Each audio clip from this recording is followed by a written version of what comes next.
बिस्मिल्लाहिर्रहमानिर्रहीम। अस्सलाम वालेकुम दोस्तों, आज मैं आपकी खिदमत में हाजिर हूँ फॉरेक्स मार्केट में गोल्ड के इंट्राडे और शॉर्ट टर्म एनालिसिस के साथ। अच्छा दोस्तों, प्रीवियस डे गुज़श्ता कल मैंने वीडियो में भी बताया था कि मार्केट 43-39 तक जा सकती है और मार्केट ने वैसा ही किया। मार्केट बहुत तेज़ी से 39 तक गई और फिर वापस दोबारा काफ़ी डाउन गिरने के बाद अपनी रियल पोजीशन यानी 30 के करीब आके उसने क्लोजिंग दी। तो अगर आज देखा जाए मार्केट की ओपनिंग को, तो ओपनिंग इसने सेम कुछ ज़्यादा डिफरेंट नहीं दी। 2028 यानी जिस तरह कल इसकी ओपनिंग थी 26, तो आज इसने 28 से ओपनिंग दी। कोई वाज़े इसने मूवमेंट नहीं बनाई। ओपनिंग और क्लोजिंग से आदमी अच्छा जज कर सकता है कि मार्केट का बिहेव क्या रहेगा और मार्केट का ट्रेंड क्या रहेगा। लेकिन आज भी मार्केट ने अपना ट्रेंड सेम रखने की कोशिश की है ओपनिंग के हवाले से देखा जाए तो। बड़े टाइम फ्रेम में जाते हैं हम, D1 में चले जाते हैं। अच्छा दोस्तों, D1 में देखें, जो मैं देख रहा हूँ कल से स्टॉकिस्टिक इंडिकेटर बॉटम में गया पड़ा है और साथ ही साथ इसने क्रॉसओवर भी कर लिया है। इससे यही नज़र आ रहा है कि मार्केट अब ऊपर की तरफ जाएगी, बाय की तरफ जाएगी। इसने जितनी सेलिंग करनी थी कर चुकी, अब ये ऊपर की तरफ जाएगी। तो इस हवाले से हमें मुहतात रहने की ज़रूरत है और गैर ज़रूरी सेलिंग से गुरेज किया जाए तो ज़्यादा बेहतर है।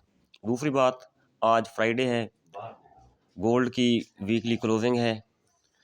जब भी गोल्ड की वीकली क्लोजिंग होती है, ये चीज़ आप ज़हन में रखें, गोल्ड उस दिन अपना ट्रेंड बदलता है और लॉन्ग मूव करता है।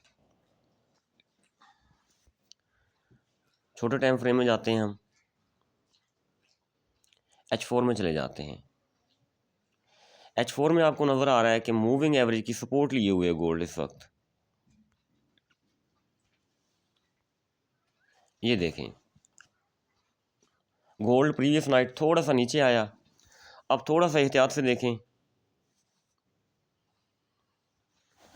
बोलिंजर बैंड के मूविंग एवरेज की सपोर्ट लेते हुए गोल्ड दोबारा अप हो गया और इस वक्त 50 के मूविंग एवरेज के ऊपर पड़ा हुआ है और उसकी सपोर्ट लेते हुए गोल्ड ऊपर की तरफ जा रहा है।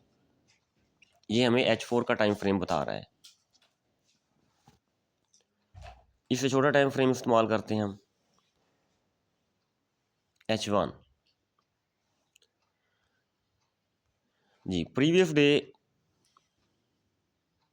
H1 में मूविंग एवरेज के नीचे आई मार्केट, लेकिन फ़ौरन ही ये दोबारा मूविंग एवरेज को टच करते हुए अब H1 की दो कैंडल्स मूविंग एवरेज के ऊपर बना रही है। और मूविंग एवरेज कौन से हैं हमारे पास?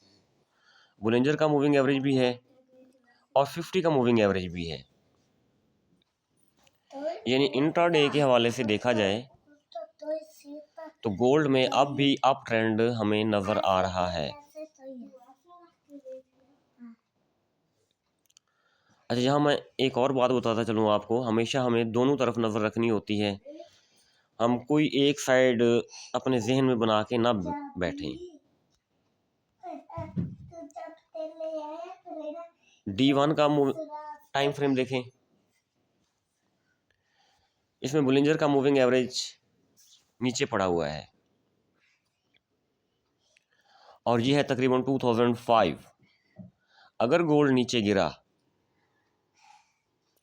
तो ये 2005 तक इसका आना कंफर्म है।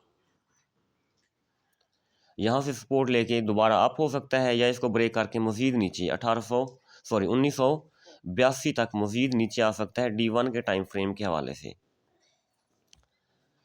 लेकिन ये एक या दो दिन में पॉसिबल नहीं है, इसको वीक भी लग सकता है और चंद दिन भी लग सकते हैं। तो गोल्ड की ओवरऑल हम इंट्राडे के हवाले से देखा जाए तो हम छोटा टाइम फ्रेम इस्तेमाल करते हैं। अच्छा, छोटे टाइम फ्रेम में मैंने फैबो लगाया हुआ है, तो फैबो की 23% रिट्रेसमेंट 2039 के ऊपर बन रही है। गोल्ड एक दफ़ा इसको रिटेस्ट करके जा चुका है वापस नीचे, लेकिन अब दोबारा ऊपर की जानिब बढ़ रहा है। तो हमारा पहला टारगेट 39 रहना चाहिए,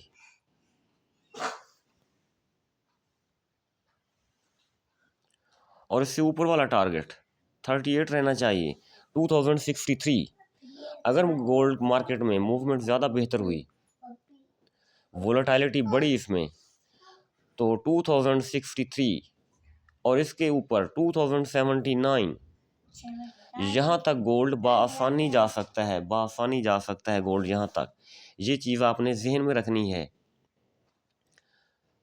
फ़िलहाल गोल्ड का जो सेल ट्रेंड था, गोल्ड कोशिश करेगा उसको बदलने की। मैं पहले भी बता चुका हूँ, जुमे वाले दिन यानी फ्राइडे गोल्ड आम तौर पर अपना ट्रेंड बदलने की कोशिश करता है।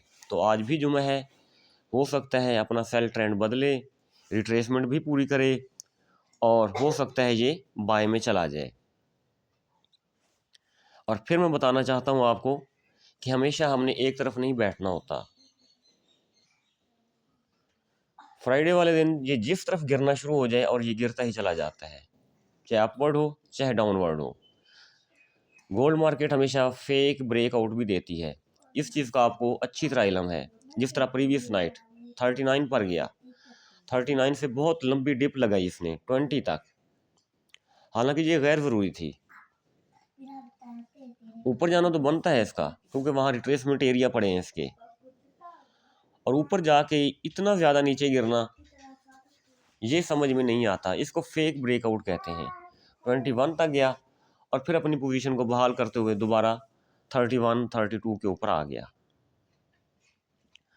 तो हमने इस चीज़ को जहन में रखना है कि गोल्ड अगर कोई फेक ब्रेकआउट देता है तो हमने उसमें स्टक नहीं होना, वहाँ एंट्री नहीं लेनी। हमेशा हमने एंट्री लेनी है जब हमें चीज़ें कंफर्म हो जाएं।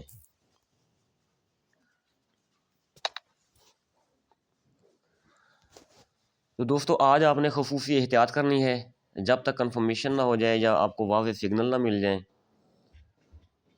तो आपने कोई ट्रेड नहीं पकड़नी। क्योंकि ओवरऑल आज ट्रेंड बाय का नज़र आ रहा है, तो सेलिंग से आप गुरेज करें। बाय कर सकते हैं तो आप करें, सेलिंग मुहतात होके करें। क्योंकि देखें, इंडिकेटर जो बता रहे हैं गोल्ड ऊपर जा रहा है, और हमने इस चीज़ को भी जहन में रखना है कि एज़ पर इंडिकेटर गोल्ड की जो है मूवमेंट है वो अपवर्ड है।